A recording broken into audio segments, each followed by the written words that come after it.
Good morning and welcome everyone to the Census Data Seminar for the Northern Territory. I'd like to start by acknowledging the traditional custodians of lands that we're all meeting on or dialed in from today. And for me here, I'm based in Sydney. That's the Gadigal people of the Eora Nation.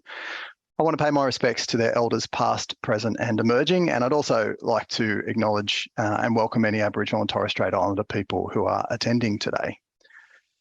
So let me start as well by introducing the speakers for today. My name's Mark Harding. I'm the Program Manager for the 2021 Census Data Operations. And joining me today is Tony Grubb from the ABS Centre of Aboriginal and Torres Strait Islander Statistics. G'day, Tony. Thanks, Mark. Hello all.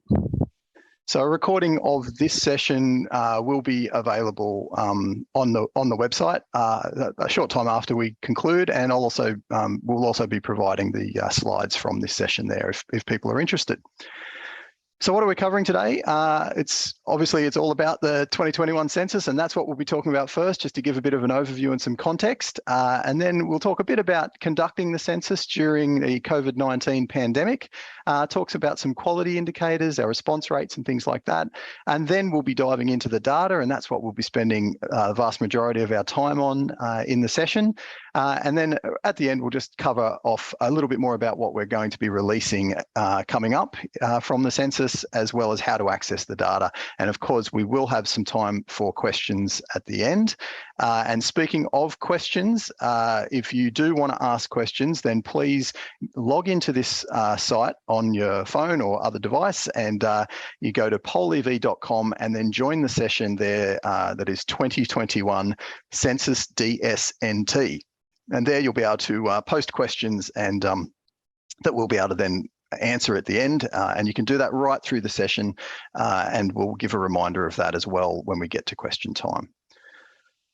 So something we do like to do at the start of census presentations, and all of us in the ABS, when we talk about the census, is just give an impression, give an understanding of the scale of the census. It is a huge logistical operation to ensure that all 65 census questions are asked of every person in Australia. And so just some of the metrics on the screen there, it takes about 35,000 field staff travelling a total of around 10 million kilometres. We mail out almost 14 million items to 11 million households and answer over 600,000 calls from the public throughout the course of our census operations. And of course, in 2021, we undertook all of this during a COVID-19 pandemic, which definitely threw up some challenges, but is definitely worth having a bit of a conversation about, because we saw some different impacts from COVID than what we might have expected going in as well. So this census was different in that sense than any other that we've run. Census night was on Tuesday, the 10th of August last year, and that was a time when Australia was certainly right in the midst of a peak of the COVID-19 pandemic. We had external borders closed to the rest of the world, and about half the population was in lockdown, predominantly on the east coast of Australia, but about half the population was in lockdown over the month that we conducted the census and were in the field collecting the census. So while areas within Northern Territory itself weren't in lockdown prior to census night, the Territory did have some closed borders, to the rest of Australia, which made travel to and from difficult for our field staff. Some LGAs that did go into lockdown in the week after census were Bellewen, sorry, I hope I'm pronouncing that correctly, Darwin, Katherine, Litchfield and Palmerston. That constantly changing environment, what we saw in the Northern Territory and places going in and out of lockdown, but also what we saw around the rest of the country, some states in lockdown, a number of places going in and out, and other restrictions, not just lockdown, in play. It certainly created some challenges for us in conducting a census, and it was a very fluid state of change throughout that period. So for example, some of the challenges we experienced, we had to move to a more virtual approach for training our field staff. There were travel restrictions, as I said, between states and territories, which created the inability to move field staff around the country and into remote communities as we usually would. Now, we did have a COVID safe plan, and that detailed how we would deliver the census, how we'd manage our staff in the field, how we'd keep the community safe in line with government health orders and the various government health orders in different states.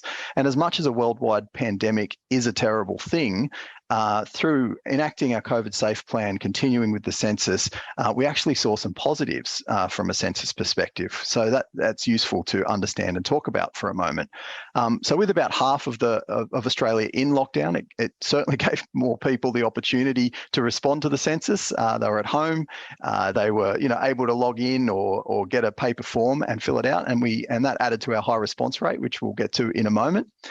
With more people staying at home rather than travelling around the country or overseas, we did get more complete household data than we've seen in previous censuses, and there are advantages and good quality advantages to capturing whole families together and people staying in the same dwelling together, where we get that broader picture of the full income of a house and other metrics. And with more Australians actually in the country than travelling overseas, we got a more complete picture of the Australian population and all the rich census data that goes along with, people filling out their form who are usually resident in Australia, and weren't as many people overseas during that time. So the other part of conducting a census during COVID-19 is that the 2021 census actually does provide that very unique picture of Australia over the past 5 years, but significantly that snapshot being taken during the COVID-19 pandemic gives us some real insights and COVID insights into what we see in the data. And some of those we've seen already in terms of the number of international visitors dropping as expected, and we saw a decrease in the number of people who are away from their residence and filled it out at home, as I said. What we saw in states that were open for travel, the Northern Territory, Western Australia, saw a major uplift in visitors from out of state, and Western Australia had a 10.1% increase, for example, and Northern Territory had a 7.2% increase. Those are some of the interesting things that we have seen so far. We will be releasing more information in October that will have even more COVID insights, things like work and travel and migration patterns across Australia. So that will be really interesting when we come to that release in October, but we're really focused on the data that has been released already for this session. So the data was reviewed by an independent assurance panel, including consideration of COVID impacts, and the panel found that data is fit for purpose and consistent in quality with previous censuses. So while this was certainly a unique time and continues to be a unique time in Australian history, we're very happy and proud to say that the data is of high quality and a true snapshot of Australia. But let's have a look at some of the quality metrics now before diving into the data. So we can see that despite the challenges of the lockdown, we did achieve a very high national response rate of 96.1%, which was up 1% from 2016 where we saw 95.1. The NT came in at 92.8%, which is obviously lower than that national rate, but it is an improvement on what we saw in 2016 when the response rate for the NT was 90.7. 2021 census had this 0.7% net undercount. So just to explain that quickly, that's the net position if we consider all the people that we've measured that the census missed but should have been counted, and all the people that the census counted more than once. And so there are times when people will put down people on forms, multiple forms, because they think they want to put down their child on this form, but the child was actually staying somewhere else and they're put on that form as well. Or there's times when we actually think we've missed someone and create records for them, but actually that person was included in the census, so we end up with double records. And in those sorts of instances, we end up with an overcount and an undercount, and they come together to give us this net undercount. 0.7% is actually the lowest national undercount that we've ever recorded for an Australian census. So that's a great result. But again, in the NT, we still have our challenges set out for us, with that 6% undercount being quite a bit higher. That undercount compared to previous censuses, it's right between the result we got in 2016 and 2011. So in 2016, we had a 5% undercount, and in 2011, we had just under a 7% undercount. So 6%. It's very similar kind of result over that time, but still an area that is a challenge and an area that we are always looking to improve in the way we conduct a census in the territory.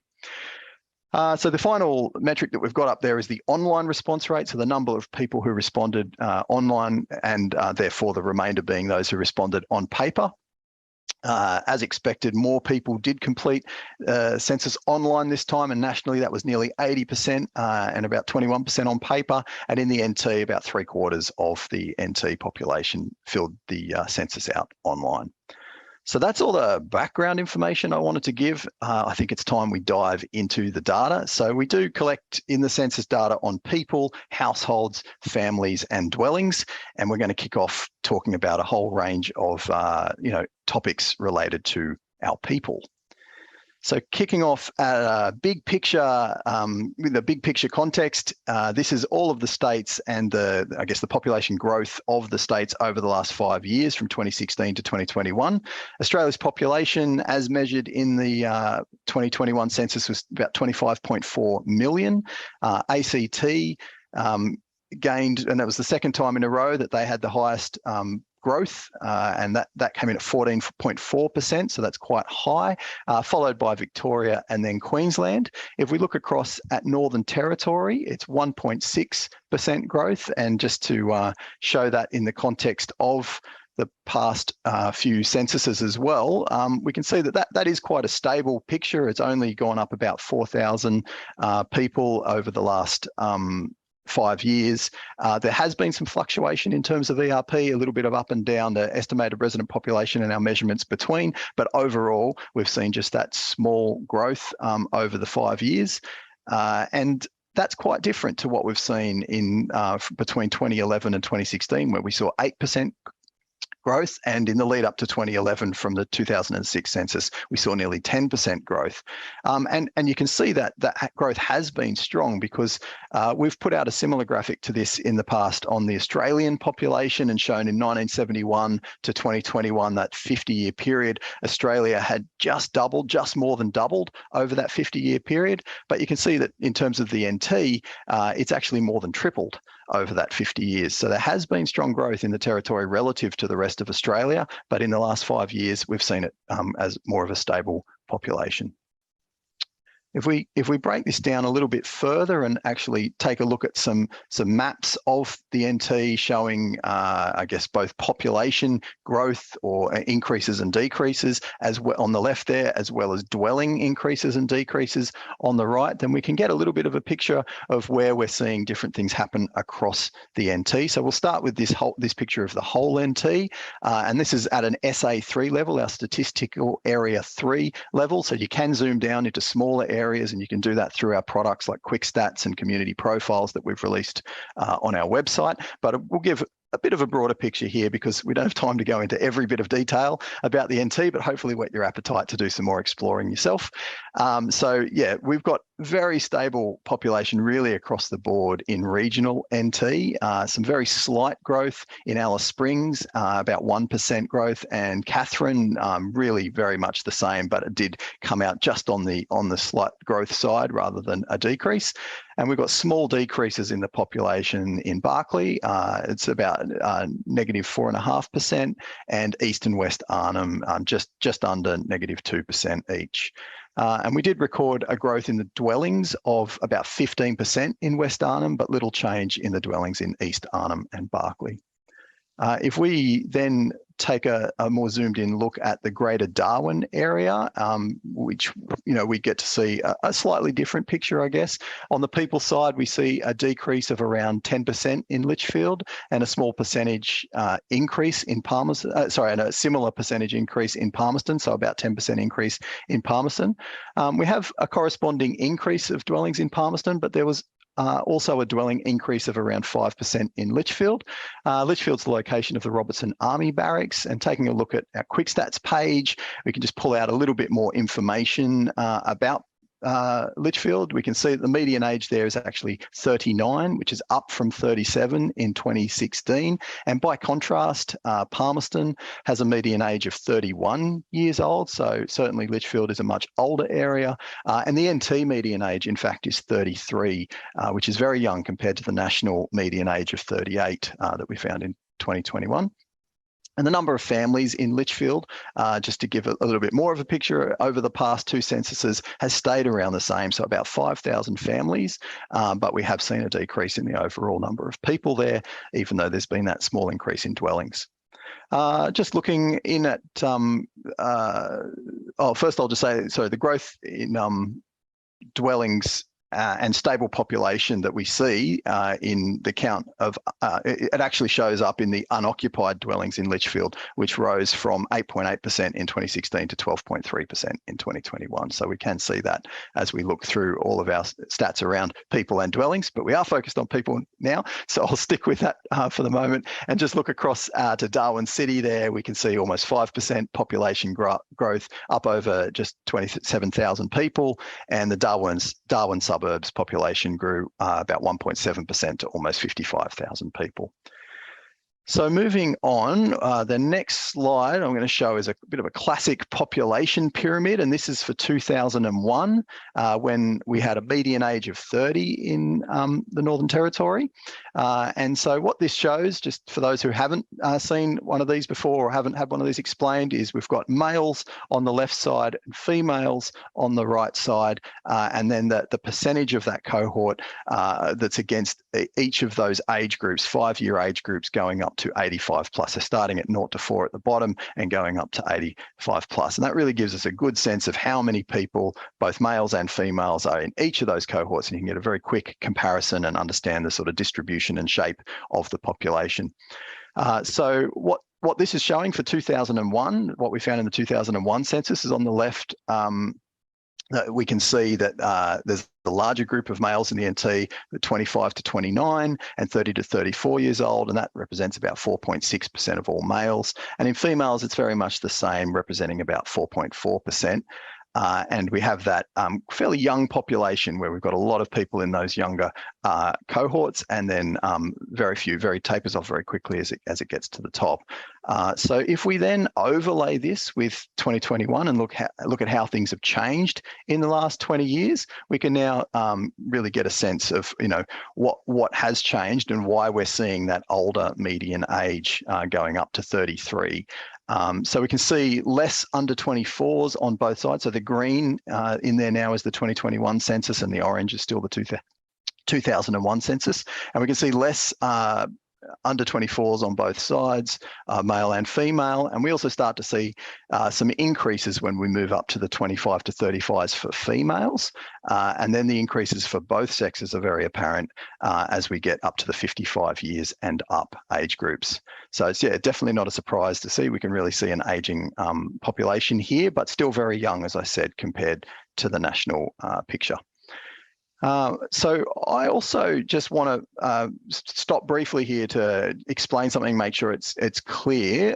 You'll notice that I've only been talking about males and females in those past couple of slides, but our census question did allow people to respond with a third option of non-binary sex on our sex question. We don't ask a gender question on the census. We didn't ask a gender question in the 2021 census, but we did ask a sex question, and we did give an option on the form, both paper and online, for non-binary sex. So we'll be releasing information on the non-binary sex responses in a dedicated article in September, and that'll include analysis on write-in responses and provide appropriate supporting explanatory materials. But it is really important that we do provide those explanatory materials and help people understand what the data represents. For all of our other data releases and what we're talking about here today, we will be we will be talking only about, and we do include only those binary responses of male and female. And so just to be clear, all responses that were given to us on the census have been included in the data released, where a respondent provided a male or female response in combination with a non-binary sex response. We used the male or female response to then assign that binary sex value for our output. But in cases where non-binary sex was selected on its own, we used a random process effectively to impute the results so that we could include everybody's data. And we have that piece on our website right now explaining that more, so please check that out if you're interested. And as I said, we will be releasing more information on that. And our intention here to release this in an explanatory article is to minimize the misinterpretation of census data. There's a number of caveats and limitations on how this data should be used responsibly, so we want to really make sure we provide that and let people use that data in the right way. So at this point, I'm going to hand over to Tony, who's then going to take us through some more aspects of our people. Thanks, Mark. And could I also add to your acknowledgement and acknowledge the traditional custodians of the lands we're all meeting on today. For me today, I'm on Ngunnawal land. This morning, I'd like to also pay our respects to Elders past, present and emerging, and a special shout out to our Aboriginal and Torres Strait Islander colleagues and viewers here today. So first up, I'll work out how to play the slides. Sorry about that. Just a little bit of a starter in terms of pre-census, in terms of our planning ahead of 2021 census, where we did look to ways in which we can increase participation of Aboriginal and Torres Strait Islander populations in our census. And in that, our approach was very much relying on lots of external help in terms of that process.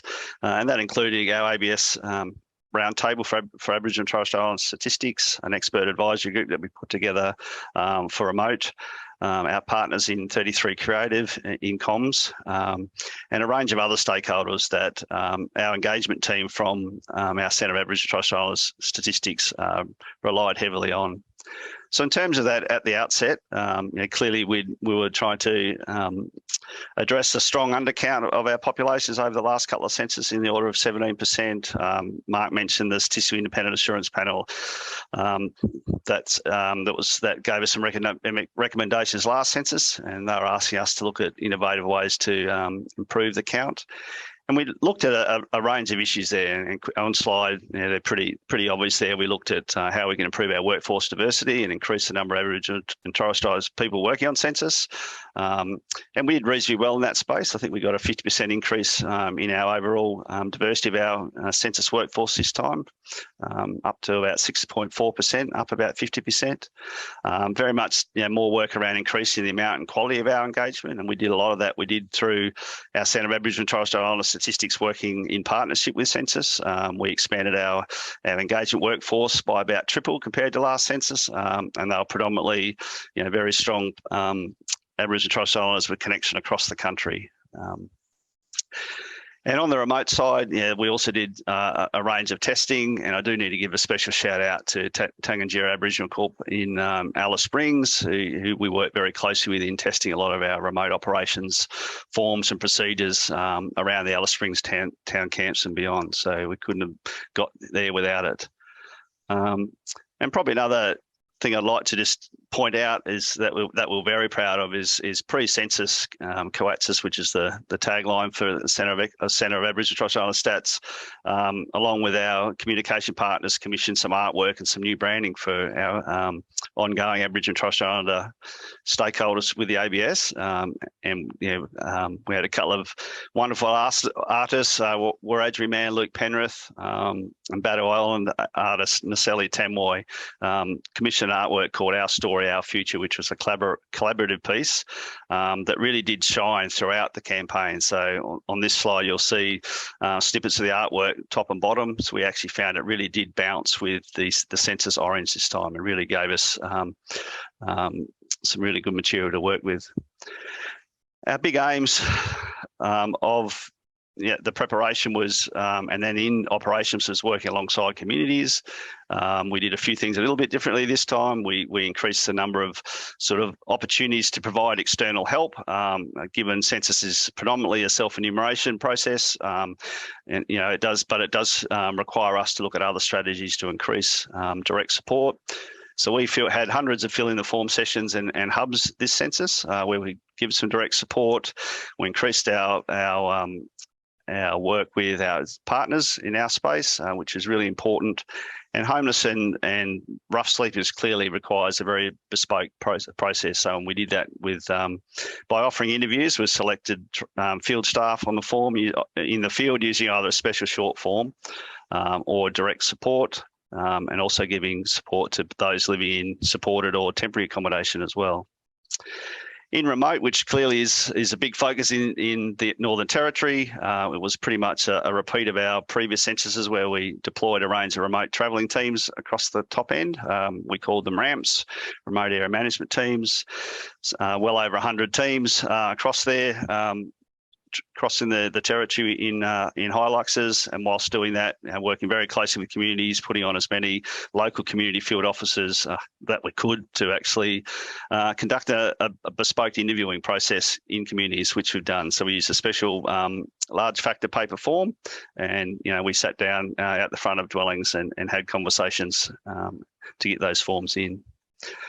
Mark did mention, and the other aspect of that for remote, it's not a census night approach. We actually have an extended period, but even in the mainstream enumeration, this census, we did see that we did extend operations where we needed to get a good result. Clearly, Mark mentioned COVID, but that was a big issue for us to deal with. And especially in that remote context. So we spent a lot of time making sure that we had very clear direction and intelligence from our land councils, from our Aboriginal community controlled health sector, and really understanding what community sentiment was in these areas. And there were times where we did have to actually put a pause to some of our remote operations while some of those COVID things were allowed to play out. So that's a bit of a summary of where we headed in and how we undertook the census. In terms of data quality on the Aboriginal Torres Strait Islander side, clearly the net undercount nationally came in very similar to it had been over the last two censuses. Now, we had hoped our extra investment that I mentioned and extra funding would have seen a reduction in that, but alas, we didn't see that, but it certainly helped us, maintain the level of undercount that we'd seen in previous years, given the pandemic situation and the additional, access issues and the like. But there were some other, pieces of that sort of puzzle that do look better. So our Indigenous not stated rate across our population nationally was 4.9%. It dropped from about 6% last census. And for NT specifically, we had a not stated rate within forms for Indigenous from 11.2, it actually dropped to under 10, 9.1 in 2021. So that was there's a couple of really good pieces of information there.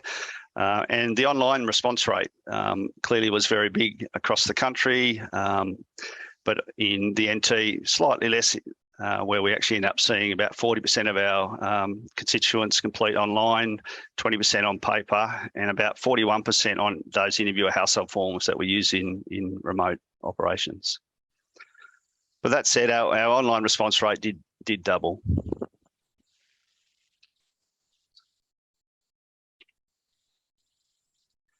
So in terms of population change for the Aboriginal and Torres Strait Islander population, we did see a 4.9% increase from last census to a count of 61,115. That was almost doubling of the percentage growth from the previous census. And if you remember from Mark's, that 4.9% also compares to a fairly modest growth for NT in general, so about 3 times the increase in Aboriginal Torres Strait Islander population compared to overall. So in terms of the Aboriginal Torres Strait Islander count by across the country, so we did, as I mentioned, that 4.9% increase in the Northern Territory was compared to a national increase of 25.2%, which is a very strong increase, but not the strongest that we'd seen throughout recent census histories. In the 90s, we had one in the order of 33%, but clearly seeing some very big, strong gains in identification across New South Wales, Victoria and Queensland particularly.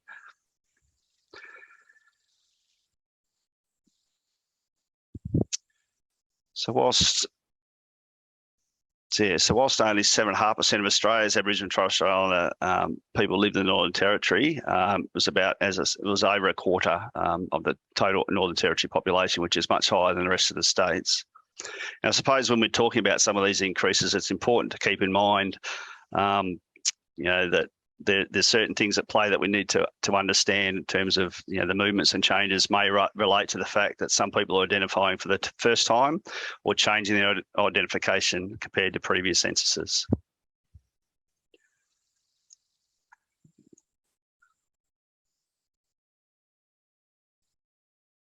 So in terms of where some of our populations in the NT are residing. So This is a graph of proportions at SA3 level.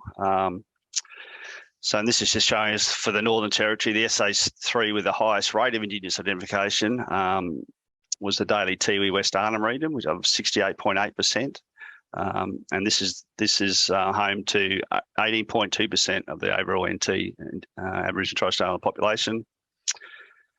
A couple of other key points there. East Arnhem at 64.5% was the second highest proportion of any SA3 in the country.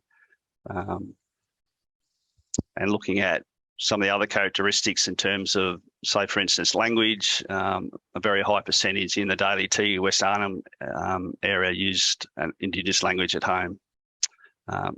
Yeah, a really large 87.3% of the population.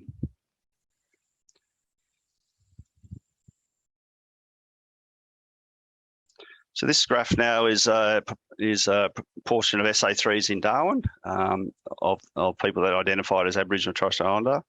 So the Darwin metro area had lower proportions of people identifying, with 12.8% in Palmerston, 10.5% in Darwin suburbs, and 5.3% in Darwin city. So we are seeing a change in some of those proportions over time. The proportion of people in Darwin City that identify has increased from 14.6% in 2020. Sorry, no, that's actually wrong.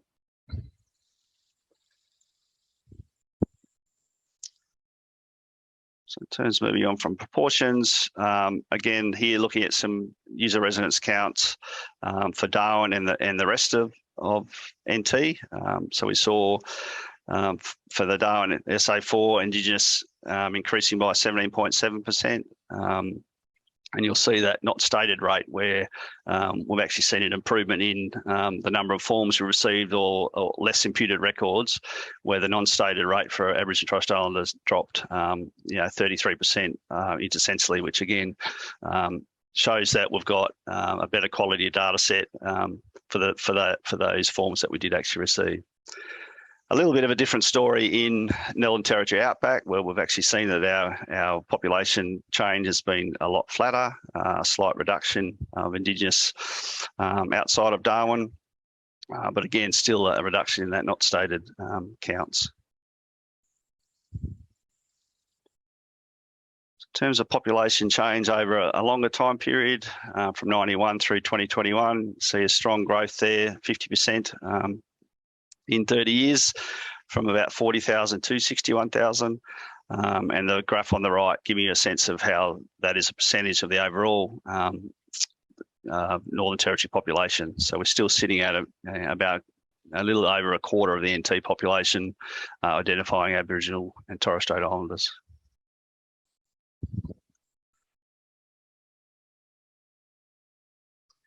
So this, again, as I mentioned earlier, have to be careful in terms of how we do some of this comparisons over time. But the ABS does try and do more analytical work after census to actually explain changes in identification across the country.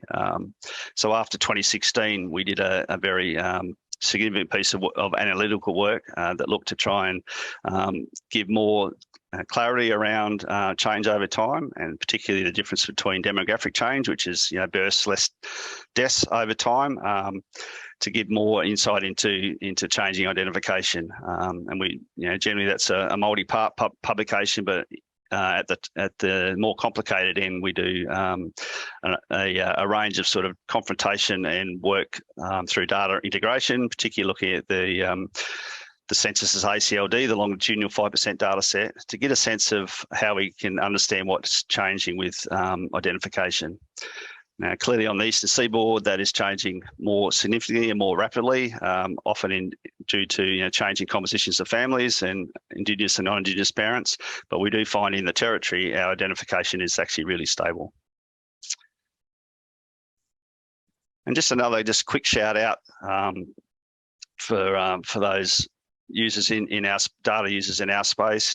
Just a quick idea of the population change by Indigenous regions. So our Indigenous geography, very important to manage, to get a good understanding of our Aboriginal and Torres Strait Islander peoples. This is at the highest level, our Indigenous region, which is showing quite clearly strong increases in Darwin and Alice Springs, and that Alice Springs figures also includes remote areas around it as well. And then a softening in a lot of those other areas. Another interesting piece on this graph is just showing you an increase in people reporting no usual address.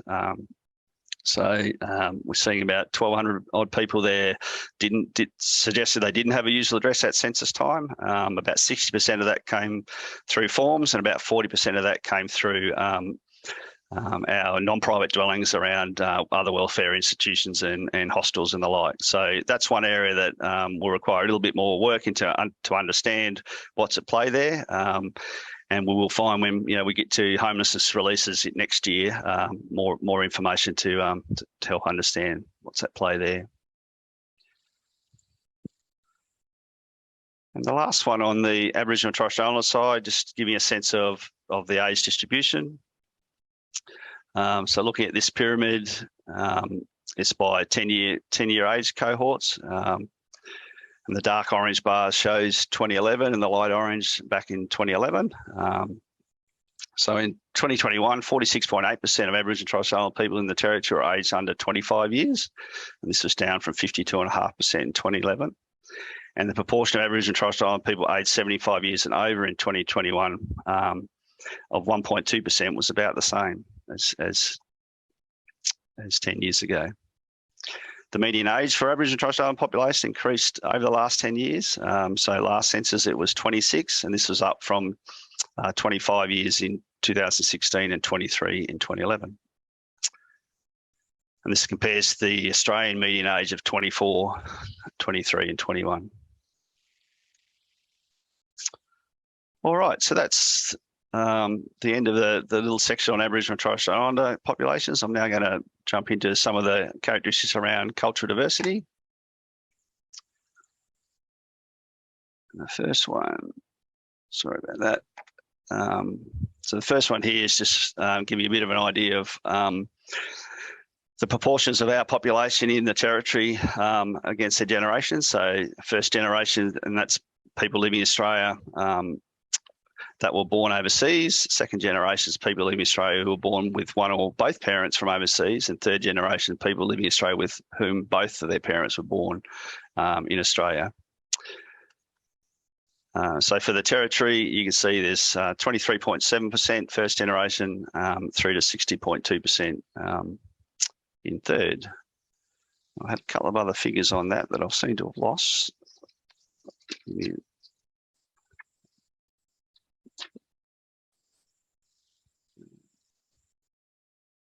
So that 23.7% for NT for first generation, that compared to 29.3% for Australia at large, and the 60% for third generation compares to a little under 50% for the national. So the Territorians are more skewed to that sort of third generation.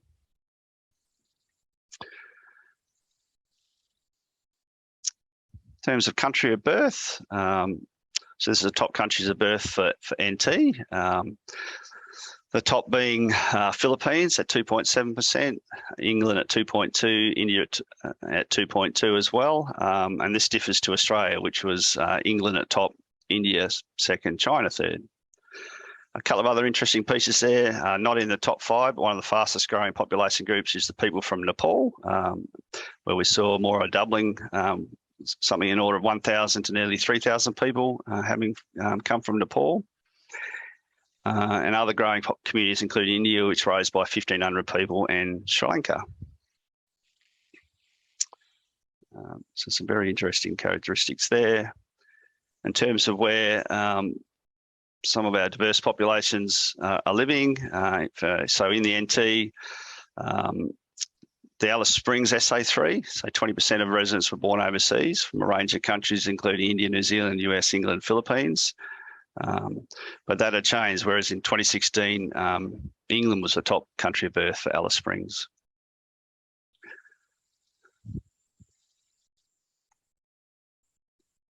Sorry, I'm trying to get control of my mouse here, everyone.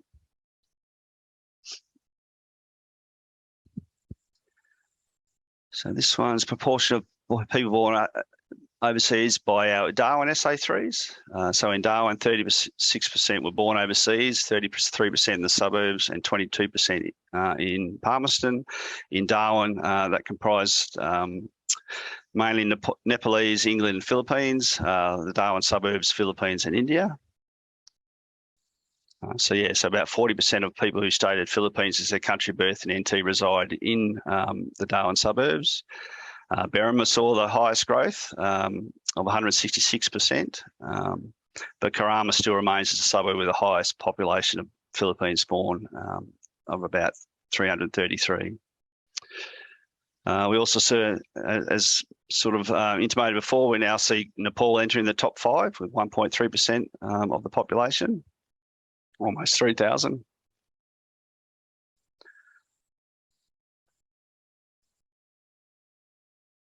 And similar to the growth pattern, the highest Nepalese-born population continues to be in Coconut Grove, which is somewhere around the middle there, which has increased by 165%.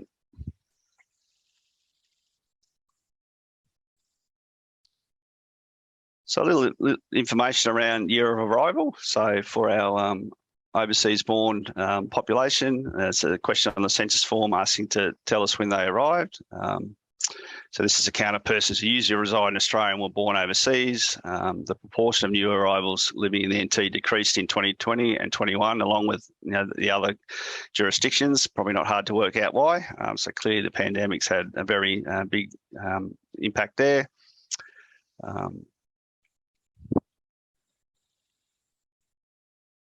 Just quickly look through, we are running out of time. Top languages other than English, a slight change intersensually, Creole's being at the top, as well as our other large Indigenous language. Greek at 3, Warlpiri dropped out of the top 5, along with Murrumputter, again, 2 other Indigenous languages, and we saw Nepali and tag along the Philippines language jump into the top 5. Probably other interesting tidbits there, over half of our Aboriginal Torres Strait Islander people, in fact 58.5% actually use an Aboriginal Torres Strait Islander language at home, which is significantly higher than our other states and territories. WA was second at 12.6%. And religious affiliation, which gets a fair airplay every census in the NT, showing the growth in reporting similar to the Australia levels, where we're seeing those reporting no affiliation increasing from 29.7% last census to 38.5% in 2021. So that's a big increase. And combining the Christian denominations at 40.5%, we've seen that's been decreasing proportion for over 20 years. We can see a slight increase in the other religions at the bottom of the chart, led by Buddhism, which is sitting at about 2.7%.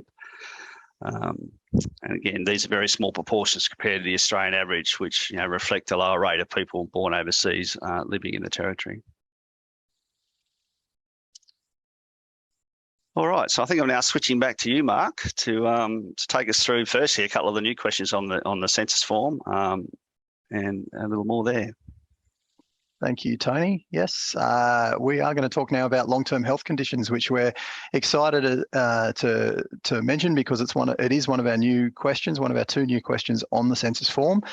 So just a very quick reminder or first look for those of you who were completed on someone else's census, or someone else completed the census form on behalf of your family.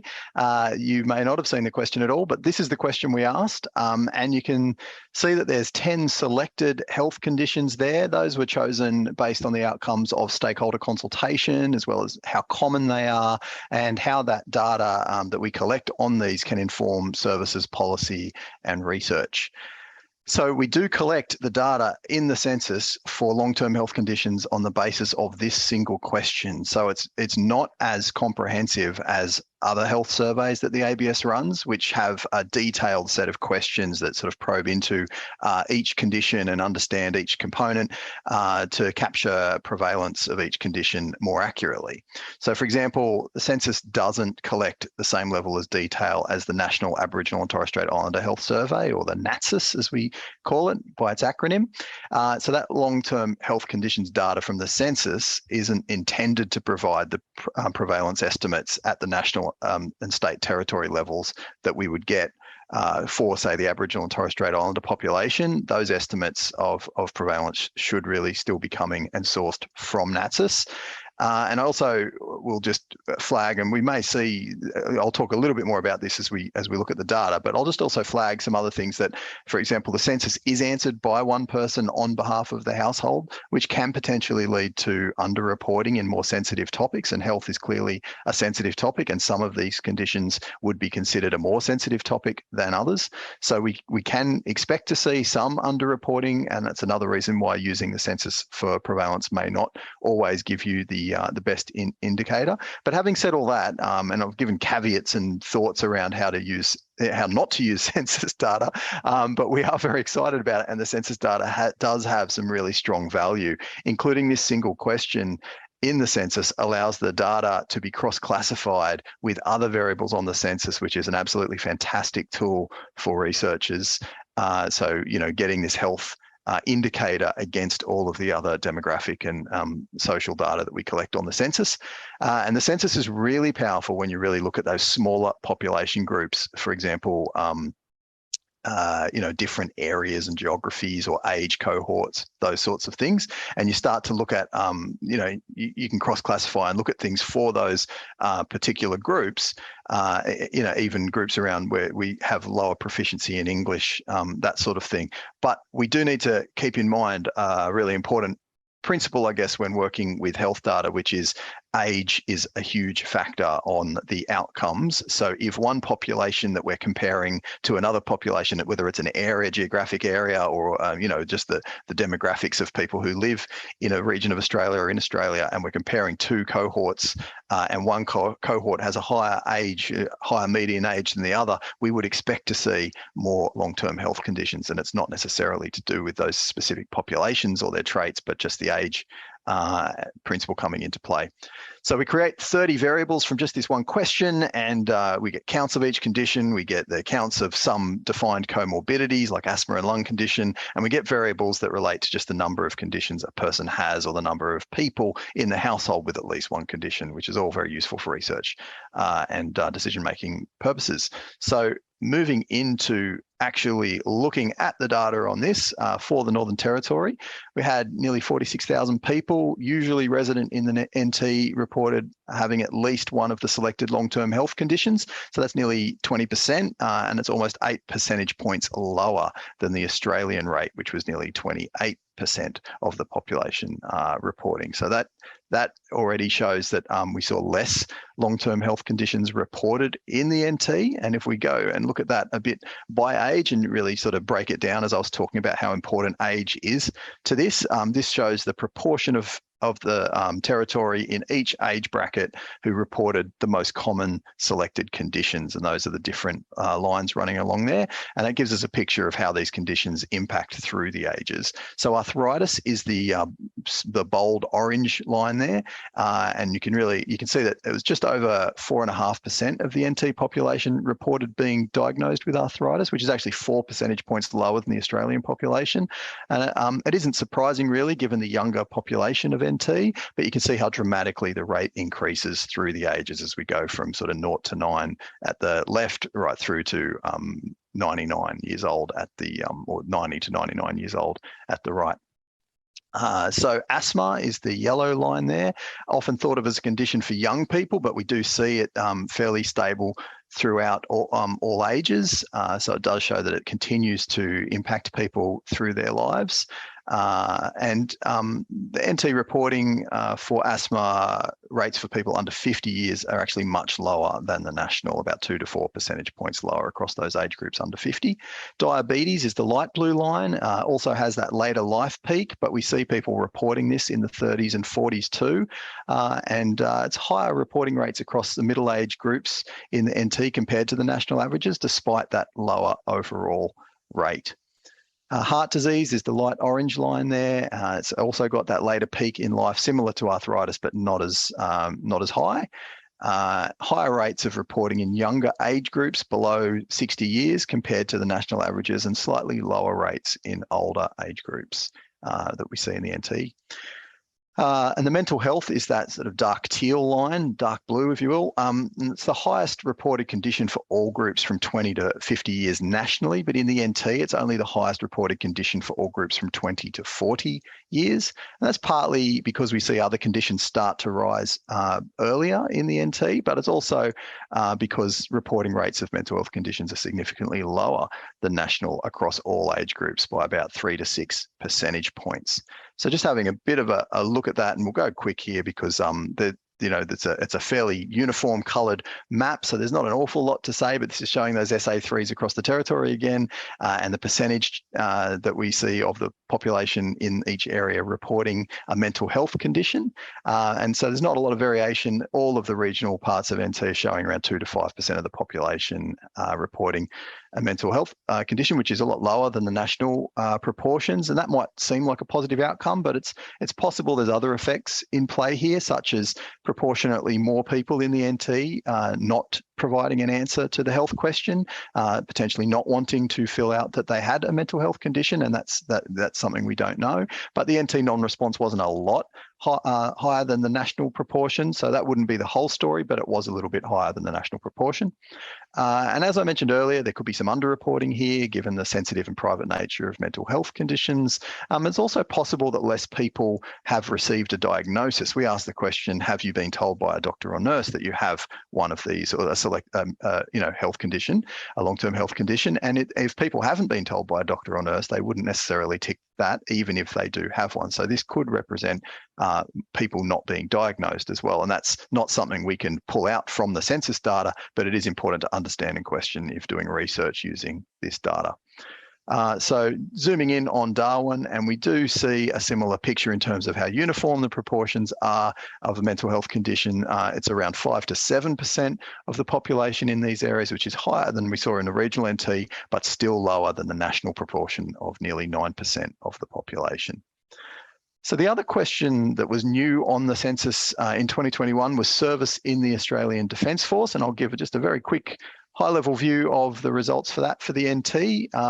So we did have around 4,418, or exactly 4,418 people say they're currently serving, just over 5,100 people who said they're previously serving, and that's the first time we've really been able to capture that sort of veteran community and say that's how many people are, then we can marry that up to our service, what we see in terms of Department of Veteran Affairs and who they're serving, providing services to. We can see, is there a gap? Where are people? Where are services required? So hugely valuable data. That represents about 5.2% of the NT population aged 15 years and over have served or are currently serving in the Australian Defence Force. And so that's compared with 2.8% for Australia, so quite a bit higher. Northern Territory is home to the Robertson Barracks, the Larrakia Barracks, Darwin RAF Base, Tyndall RAF Base, and the HMAS Coonawarra. 3,700 of these, the currently serving population live in Greater Darwin. So just a bit more information there. And you can go down to lower areas, as I said, using our products on the website. So now we're going to move on from people to households and families. We don't have heaps more data to get through. We will finish reasonably close to this part of the seminar on time and be able to get into some questions. So please do send through questions if you have them. But we're going to start off just looking a little bit at household composition as we move into household and families information. So in the census, we classify households, or we categorise households as either family households, a lone household, or a group household. Most people live in family households. About 1/4 of households are lone person, and in the last 30 years, we've seen an increase in the number of lone person households and a decrease in the number of family households. So 2021 percentages are shown on the screen. About 50,000 family households, almost 7,000 lone person households are represented in that percentage there, and about 3,600 group households. And compared with what we see in Australia, in the Australian population, NT has a slightly higher proportion of family households and a bit lower on the lone and group households. If we then zoom in on the families themselves and say, you know, what do we see there? We've got those 54,500 families in the NT, counted as about 3,000 new families counted in the NT, and the most common family type in the NT continues to be couples with children, making up almost 45% of all families, although that proportion has dropped a bit from over 46% in 2016, so it has been coming down. And the couples with no children has dropped slightly, but still remains at around 35% of all families. It's only dropped by less than 1%. And the lone parent families saw an increase of over 1,500 families, bringing the number to more than 10,000 for the first time. And that increased the proportion of lone parent families from 16.5% to 18.5%. Have a quick look at same-sex couples, the married and de facto same-sex couples. So we had the change to the Marriage Law Act in the last 5 years, and we can see how that's what we can see here across all states in Australia. So this is only collected for same-sex couples who are living together and filling the form out on the same form so that they can put down that their relationship on that form. So it doesn't represent all same-sex couples in Australia, but it is those that are living together. Now, 560 same-sex couples in the NT, representing, that's less than 1% of the 80,000 same-sex couples that were counted in the census across Australia. And in Australia, married couples made up about 30.5% of all same-sex couples. In the NT, that was slightly higher. It's very hard to see on the very small bar there on the chart, but in the NT, it was 32.8%, so over 2% higher in terms of the proportion of same-sex couples who were married. Not sure exactly why, whether that's a significant difference or not, but we did see in some states and territories where the lockdown was happening and there were restrictions on being able to hold wedding ceremonies with family and friends and things like that, that the proportion of couples that were married was lower. So it could be in part a COVID effect in some areas, but yeah, we're not entirely sure if that is the case. So final slide before I'll hand back to Tony to talk about dwellings is on same-sex couples as well, and just seeing the increase over time. So you can see in the NT a very steady increase, growing in terms of getting steeper over the past 25 years. In 2016, same-sex couples in the NT totaled 389 couples, and that was a 35% increase over 2011, whereas in 2021, this figure rose to 561 couples, which was actually an increase of 44% from 2016. So very interesting, and we do see that continue to grow. Still relatively small numbers though, but it is interesting to see how that has changed over those last sort of 25 years there. And I will now pass over to Tony to finish off our data session with dwellings, and then take us through a little bit about what we're releasing and how to access the data. Thanks, Tony. Thanks, Mark. Rest control of the PowerPoint's back from you. Thank you. So just quickly, a few more pieces of intel around dwellings. So the first slide here is around tenure type. So in the NT, we saw 47.6% of dwellings being rented, which is 55% higher than the Australian average. So you can compare these figures of 47.6%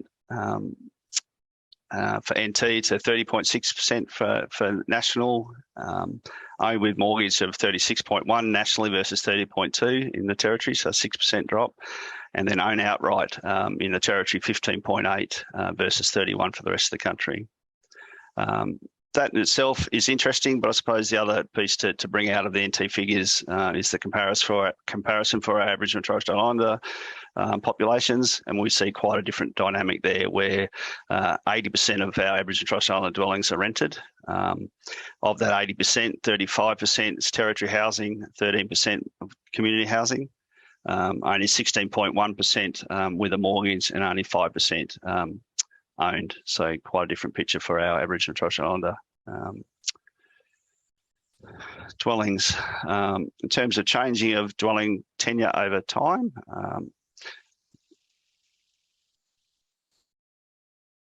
so you see a bit of a change here, where owned outright of 10,000 back in 26 has increased by 50% to 15,000. So clearly, this is showing that the rented is always the majority, followed by mortgage and owned outright.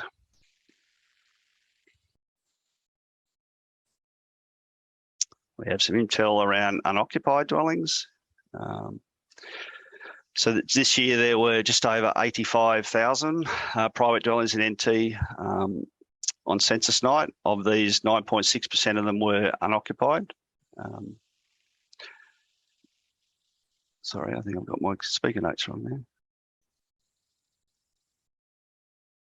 So it's 10. Sorry, that was 9.6 are unoccupied in Australia, and it's 10.9% in the NT. So that's the green bar on the right.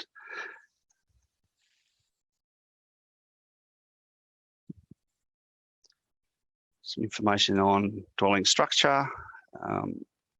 So we've got the majority of Northern Territory population living in separate houses, so 61.2% or 44,034. And we've also can see this split between Darwin and the rest of NT. So the Darwin separate houses of 59% or 35,000 houses compared to the rest of NT in separate houses of 62.7%. So over the past 20 years, there's certainly been an increase in the flatter apartment, particularly the 1 to 3 block or attached to house. And clearly, lots of that activity, particularly in Darwin, since the mid-2000s in terms of those large apartment blocks. Probably a couple of other things that weren't there in terms of dwelling structure probably worth noting is sort of average household sizes and housing suitability, particularly in relation to our Aboriginal and Torres Strait Islander populations. So we're probably aware there's a closing the gap target about increasing the proportion of Aboriginal and Torres Strait Islander people living in appropriately sized rather than overcrowded dwellings. And the 2021 census did actually see NT increase that proportion from 38.4% to 43%, which is a modest increase, but that's still well below 81.5% of Aboriginal and Torres Strait Islanders nationally living in appropriate sized. So again, there'd be more information around some of these data in our future releases.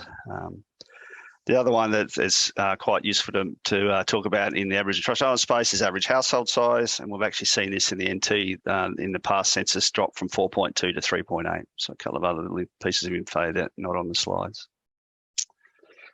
And last but not least, in terms of some of the characteristics that Mark and I are going through, income and housing costs. So there's been an increase in both the median weekly household income and weekly median household income and total household income over the last 5 years.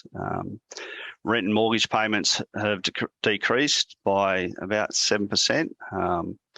But we do need to note there that the mortgage variable collects how much a household pays on their mortgage rather than capturing actually the minimum required payments. And clearly, information in this space is becoming a lot more talked about externally, but at least we've got some information that sees where things are at in 2021. In terms of NT comparisons with Australia, the rates of personal household incomes are much higher than the Australian averages. The total person income is nearly $130 higher than the Australian average. And the total household income is over $300 higher than the Australian household income.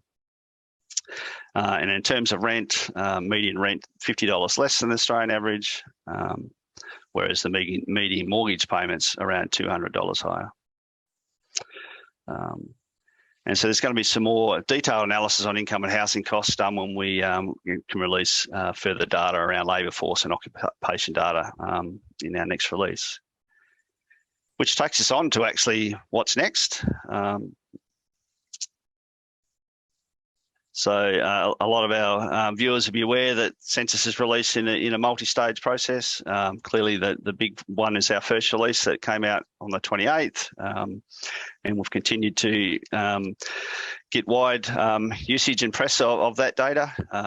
So that's got lots of our the tick box responses and easier to process data. We do have our next release of data coming out in October 2022. So this relates to labour force, non-school qualifications, travel to work, workplace address, and particularly internal migration. And clearly, a lot of information around population movements of 1 and 5 years ago help actually complete the picture of population movements. So whilst today we've talked a lot about direct dwelling and person counts, it really is the addition of 1 and 5 year ago migration. You can really start seeing the picture of movement over time, and make sort of judgments as to how the population is moving. Quite important in the Aboriginal and Torres Strait Islander space. So we're looking forward to that particular 5 year ago movements. So we can actually see the last piece of the puzzle in terms of the dynamics of people moving around, particularly around COVID, in and out of communities, out of discrete communities into to more built up centres. So really waiting on that.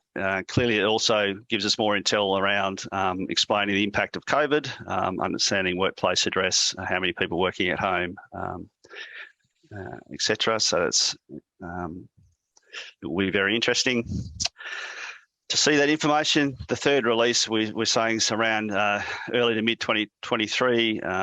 Lots of work around our remoteness areas, our socioeconomic index areas, estimates of homelessness we expect to come out early in the year. And as I mentioned earlier, that 5% Australian census longitudinal data set that's really sought out by our data analytical users. Just quickly, and I'm sure many of us have been through a lot of our census data tools everywhere. In terms of having to access the data, clearly the first place to start is the ABS website, and there's plenty of opportunities there for everyone to explore data and data over time. Pretty much as simple as going into search census data, typing in a suburb, postcode, LGA, or if you really with the ABS geography, use our geographies. So that's all up and running and heavily used. We still have yet to release our table builder product, so we expect that to come out sometime between now and the October release of our second release. And there'll be more information on that as it comes to hand. Probably a couple of other things that in that space, there'll be additional seminars similar to this on a few of those topics. So health and our core topics will have bespoke seminars. We've actually already had an Aboriginal and Torres Strait Islander seminar a couple of weeks ago. For those interested in that space, recommend you pop there to look at the recording. And there'll also be a defence and COVID seminars happening after that second release product release as well. Goes without saying, we, in terms of understanding census, there's hundreds of variables and millions of cells of data, but we also like to point people to the Census Dictionary, which is the Bible of what our census variables are, descriptors of them, and how to use them. And I think, Mark, that brings us to end to the presentation piece, and I think we're going to now look to the audience for questions. And I think in that process, Aoife Connors, our Director of Census Comms, I think is going to help us through that process. Are you there, Aoife? I am. Thank you, Tony. Thank you, Mark, for the great presentations. So we've got lots of questions coming in today on Poll EV, and we've probably got about 20 minutes or thereabouts to get through as many questions as we can. But for any questions that we don't get to today, the audience are welcome to email client.services@abs.gov.au, and we'll get back to you with a response to your question in the coming days. So the first question we have: how does the ABS choose what questions go on the census? Probably one for you, Mark. Yeah, no problem. So we have a public consultation process that kicks off usually about 4 years out from, or three years out, let's say. So it will be kicking off either late this year or early next year. We're doing the preparations around that now, and we go through quite a wide consultation, calling for people to provide us with information about questions that could be asked, or that there's need for. There is a bit of a criteria, so something to consider is not everything that can be asked on a census or on a survey should be asked on a census. Do we need to ask this of the entire population? Is it of national interest? Is it important to get this information down to a small area level, and those sorts of things? There's a range of criteria about why we would ask something on the census, but there's also things that we can't put on the census because it might stop people from being able to fill it out on behalf of their family, if it's not something that they might know and be able to fill out easily for others in the household, or if it's of such a sensitive nature that it's going to create problems for people and willingness and ability to participate in the census. So there's those sorts of things that we need to consider as well. But we go through that process. We then do a lot of testing around the different topics that come out from that, and then work through what would we recommend as an organisation should be topics on the next census, and we also consider the topics that are already on the census, whether they should remain on the census, and there is a lot of value to continually collecting a time series, and then we make that recommendation to government, and the government then decides what topics are collected on the next census. And so we went through that process over the years leading up to 2021, and we'll be embarking on that journey again towards the end of this year, and public consultation will probably commence early next year. Great response. Thanks, Mark. And I guess for the person who asked that question, they can keep an eye on the ABS website for more details about that consultation process next year. So next question: how does the Northern Territory health conditions data compare to the rest of Australia? So I'll take that one as well. I did make a few just mentions of this on the way through. It's hard to talk about every single condition and with all the percentage points and all of that, but certainly we saw a lower reporting across the board of health conditions in the Northern Territory compared to the overall reporting in Australia. And as I said, that could be due to some elements of underreporting as well as not stated, so people who chose not to fill out this, but it's certainly not all that. This is it's interesting to look at this. This is the first time we've collected this on a census, which is fantastic, but it also means we can't compare to last census. We can't look at this in a time series. So there's a lot that we can't do to really understand that and pull that apart to analyze it more, but we'll be able to do if we continue to ask this question on the census. But yeah, just a very broad answer. We did see at certain age cohorts for certain conditions that it was higher in the NT, and I'm trying to remember exactly which ones I talked about there, but I think maybe it was heart disease where we saw it was slightly higher in reporting in younger age groups in the NT, but lower in the older age groups, I think is what we had than we saw in the rest of Australia. But yeah, we do overall see a much lower reporting of long-term health conditions in the 2021 census in the NT. Yeah. Thanks, Mark. Next question. In the slide, Indigenous population change by region, what does the Apatula region encompass or refer to? Apatula is the community of Fink, the audience member says, but it does not have that many people. I think maybe, Tony, is this one for you, perhaps? Yeah, for sure, Aoife. And I suppose this one's more a reference around our Indigenous geography. So the Indigenous region, that's the whole of the NT split up into only a small number. So rather than it being the community of Apatula, it's actually a bigger location. In fact, it actually encompasses 570,000 square kilometres around areas like Fink. So I think to answer the question properly, I think just need to send our the person asked the question to Quick Stats, and when you go in there, it'll actually show you the map, and it's actually quite a substantial area. So it'll take in a range of Indigenous communities, and all up, I think we saw there, 8,300 Aboriginal and Torres Strait Islanders versus only 1,700 non-Indigenous people in that area. So very, very large area, but not highly populated. Great response. Thanks, Tony. And I'm sure they'll have lots of interesting time exploring Quick Stats and all that they can find there. So next question is for you again, Tony, I think. How did the Northern Territory collections process work in comparison to the rest of Australia? I mean, it pretty much. Question, so I think. No, it went to plan. I think for the urban enumeration, it went not only to plan, but it went reasonably to timetable. It wasn't impacted as much by some of the COVID shutdowns of our bigger capital cities. But that said, still it meant that we couldn't actually move people into NT to help with enumeration. So NT, historically, we always have issues with workforce and having enough people in the territory working on it to get the response. So we generally do rely on people flying into the territory. So we had a little less of that. But that said, we still are able to fly a number of particularly South Australian WA people into the territory.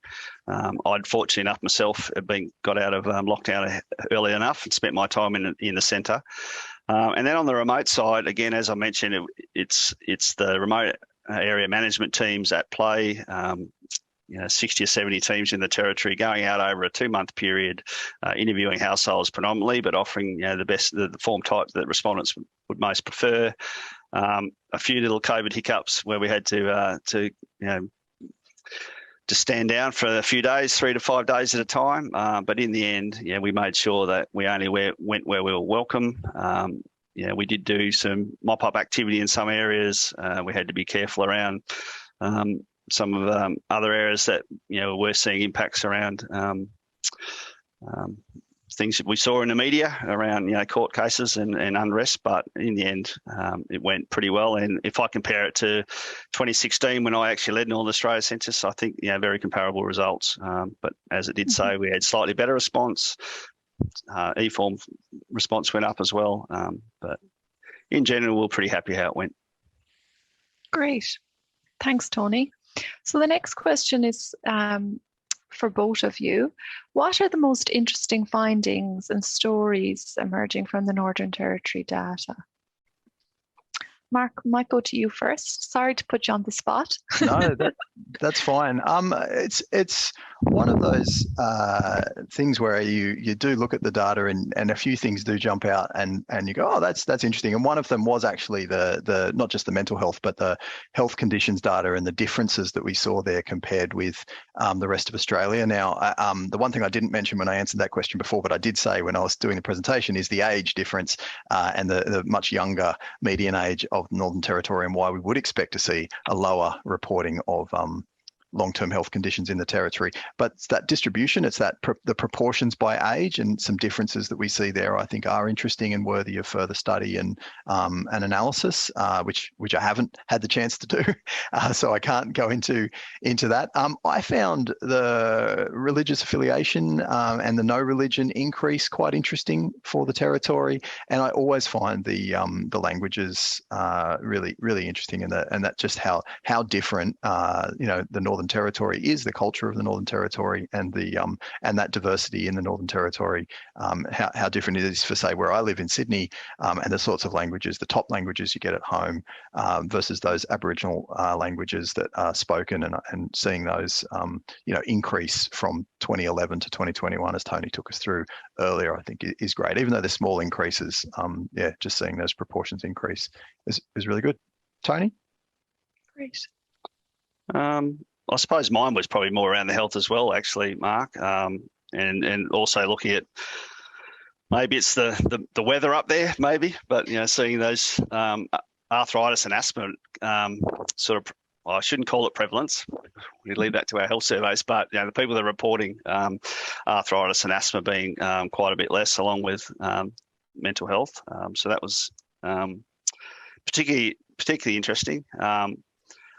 For mine, I suppose it'll be more looking into the detail in terms of some of the changes in demographics that I must admit I haven't looked at as much, but clearly in Darwin we've seen a big change in terms of the number of FIFO workers, in particularly. I mean, we had the huge MPAX plant back there in 2016 that I remember us trying to enumerate scores and scores of fluoro blokes coming out the buses at 5 a.m. and trying to track them down. And clearly we had lots out at the at their main staff quarters, which ultimately turned into a COVID response, which was great. So I think for me, there's a lots of talking. There's lots of devil in the detail, and from on the Indigenous side, clearly, there's lots of queries that we get around the count. I just did get another one that through that I didn't quite mention around a rate around for Catherine. So there was a question follow up to my response around how do we went about an increase in the number of people that haven't identified as or are not stated Aboriginal and Torres Strait Islander for Catherine. Again, I think that's in a reference to the IRED slide. So again, you need to take into account there that it was aspects of not only Catherine Town, but the remote communities around it. And there were some of the remote communities we probably had a little less response than before, but actually Catherine itself, we went in late and continued to door knock. So generally when you see high levels of Indigenous non-response in the data, that's from missed dwellings where we've imputed into them and we don't impute Indigenous status into those dwellings. So that's the reason why we get higher rates in some geographies. And some of those do change at times depending on how well collection went. Thank you, Tony. I think you've answered the next question. I'll just call it out for the benefit of the audience in reference to your response.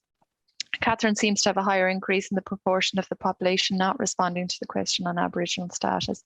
And do you have any insights on why that may have been and whether they were likely to be Aboriginal or non-Aboriginal?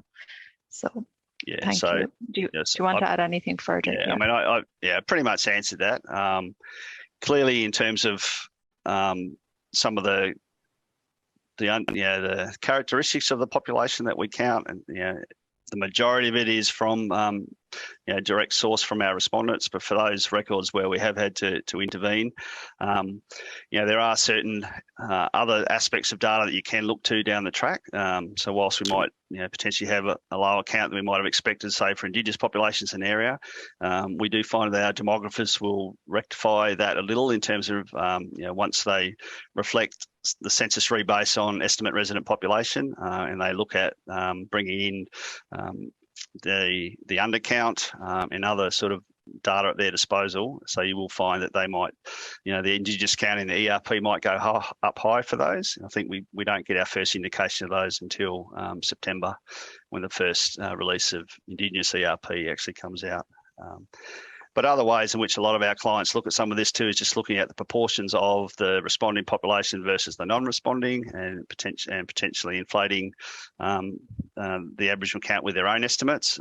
There's a variety of means in which people might use that data. Great, thank you, Tony. We have someone asking wondering whether we'll be able to share the slides from today, and thanking us for the presentation. So the slides will be on the 8th website in the coming days, and the seminar actually being recorded and will be available on the ABS website also, and on the ABS YouTube. So that will all be accessible. Sorry to interrupt, you just broke up a little bit there. So I think what you said though was the slides will be on the website in the coming days, and then we could hear you talking about the seminar being recorded. So, but yes, the slides will definitely be available. Okay. Thank you, Mark. Apologies. We just have another question in relation to recruitment in the Northern Territory. And did we experience challenges, and how did we overcome those challenges in recruitment in the Northern Territory during the census count period? Tony, maybe this one for you. We always have issues with workforce and recruitment in NT. It's always a challenge. As I mentioned, we did look to rely on fly-in workers where we could, and in some of our sort of late efforts, we actually looked at bringing people from other areas of the census operation once they'd finished. So We did do late activity in Catherine, Darwin, particularly. We sort of relied on bringing in our remote staff that have been travelling the country in the Hiluxes, and also some of our household survey interviewers that are normally working on our survey program across the country into the mix as well. Historically, we would have moved more ABS internal Eastern Seaboard staff across, particularly our graduate cohorts, but we weren't able to do that this time because of COVID. But we did make up for it with flying in other workers. So in the end, we got pretty close to where we needed to in terms of resourcing. To be honest, it probably was more of a challenge in those further flung areas of WA than it was in NT. Thanks, Tony. One more question for you in relation to the partnerships you mentioned and establishing. How did we go about establishing those partnerships in the Northern Territory? I think you mentioned Tenangiri Council at one point in Alice Springs. So this person is just interested to hear more. Yeah, so pretty much we just with our Centre of Aboriginal and Torres Strait Islander Statistics, we've actually got ongoing engagement staff in all our states and territories. We do actually increase the size of our unit for census proper, but a lot of our partnerships are actually ongoing. We do actually try and foster enduring relationships rather than just being transactional around census time. So when we're talking about these partnerships, it's not only about help of getting people to work for us or promote census awareness. Is about also how we can go back the other way and help with data return of information, which is very important, particularly back to community, and also assistance with other areas of census activity, because census is only one part of ABS activity. Census is only one part of ABS activity. We have ongoing survey programs and the like, but we rely on our enduring engagement workforce to try and stay in contact with our Aboriginal and Torres Strait Islander stakeholders and improve our partnerships over time. So whether or not they're Tang was a very good example, but empowered communities, our community-controlled health sector is very important to us. Particularly now, we've got an Indigenous health survey going out in the field shortly and remote. So it's about actually trying to maintain ongoing dialogue and working for both of our interests, because clearly in this space it's about building and maintaining the trust of our Indigenous population in wanting to share data, but then also be able to make data easily available and useful and get the best value out of it. That's brilliant. Thanks, Tony.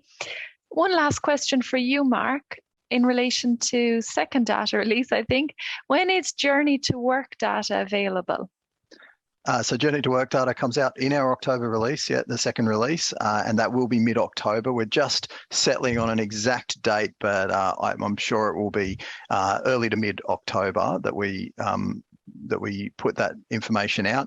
And Journey to Work is certainly one that we would expect to see COVID impacts in, with the number of people across Australia who were working from home. But even in lockdowns, lots of people still have to travel to work because they need to be on location, not least of which would be people like our nurses and doctors and that working in hospitals around the country, but many, many others as well. So there's certainly some interesting data there that we'll be putting out and be able to see those impacts. Thanks very much, Mark. So that's all the questions we've got time for today. Thank you very much, Mark and Tony, for the great content and your time. And thank you to our audience for tuning in and for asking the questions and taking an interest in the data. And we look forward to working with you in the future. Take care, everyone. Thank you.